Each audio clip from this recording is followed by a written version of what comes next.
Ayon sa Taiwan, nagpadala na ang China ng 43 military aircraft at 7 barko malapit sa Self-Ruled Island, ang pinakabagong round sa kampanya ng mga banta at pananakot ng Beijing.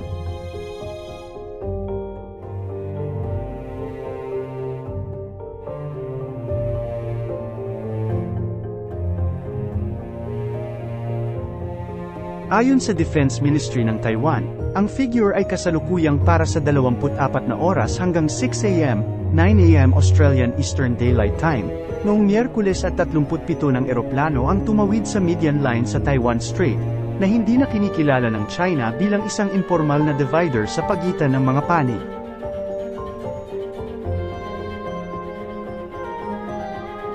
Sinabi nito na minomonitor ng Taiwan ang sitwasyon, nag-scramble ng mga jet fighters, nagpadala ng mga barko at nag-activate ng mga missile system na nakabase sa lupa, lahat ng standard responses sa mga aktibidad ng militar ng China, na kinabibilangan ng pagtawid sa Air Defense Identification Zone ng Taiwan ngunit hindi sa aktwal na airspace nito.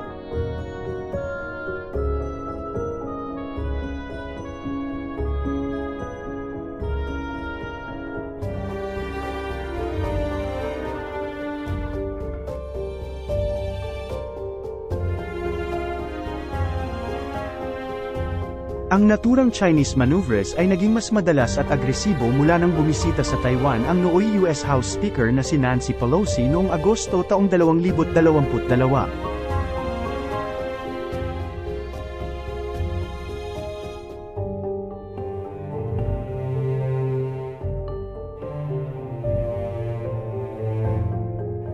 Sinuspinde ng China ang komunikasyong militar sa US upang ipakita ang pagkadismaya nito sa kanyang biyahe sa Taiwan, na itinuturing ng Beijing na ang bahagi ng teritoryo nito ay dadalhin sa ilalim ng kontrol nito sa pamamagitan ng puwersa kung kinakailangan.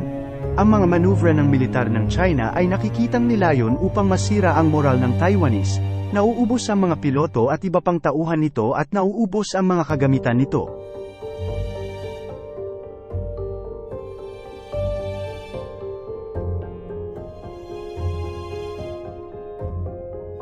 Our defense ministry is very determined in defending ourselves.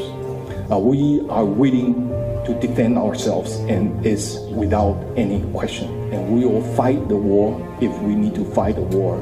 And if we need to, to defend ourselves to the very last day, we will defend ourselves to the very last day. And I would like to also stress again that the defense of Taiwan is our own responsibility.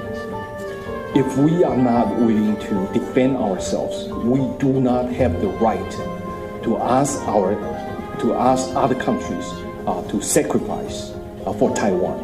And therefore, we take our own defense in a very serious manner. Sa kabila nito, ang kasalukuyang katayuan ng de facto independence ay nananatiling malawak na popular sa mga botante ng isla at ang budget ng pagtatanggol ay nadagdagan upang bumili ng mga bagong kagamitan mula sa US, ang punong kaalyado nito, at upang makabuo ng ilang mga item sa lokal, kabilang ang mga submarino.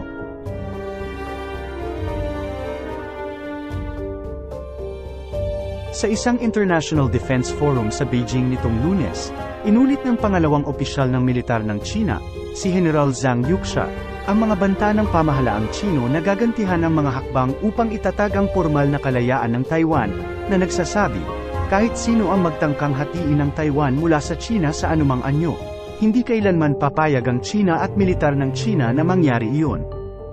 Si General Zhang, na siya ring vice-chairman ng Central Military Commission, na nangangasiwa sa pinakamalaking nakatayong militar sa mundo, ay nagbukas ng 3 araw na kaganapan sa kawalan ng dating ministro ng pagtatanggol na si General Li Shangfu, na normal na mag-host ng kaganapan. Si General Li ay tinanggal sa kanyang posisyon noong nakaraang linggo matapos ang 2 buwang kawalan sa paningin ng publiko. Wala namang ibinigay na dahilan ang gobyerno para tanggalin siya. Ang kaganapan sa Beijing, na dinaluhan ng mga kinatawan ng militar mula sa 12 ng mga bansa, ay isang okasyon para sa China na proyekto ang pamumuno sa rehiyon at palakasin ang kooperasyong militar.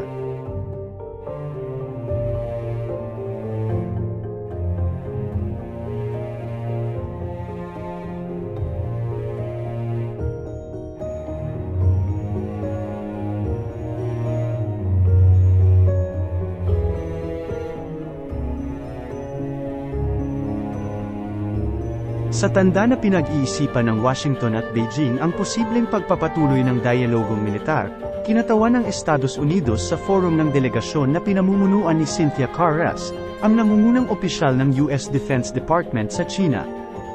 Noong Miyerkules, lumitaw na umalis siya nang hindi nagdaos ng anumang formal na pakikipagpulong sa mga opisyal ng China o nagsalita sa media.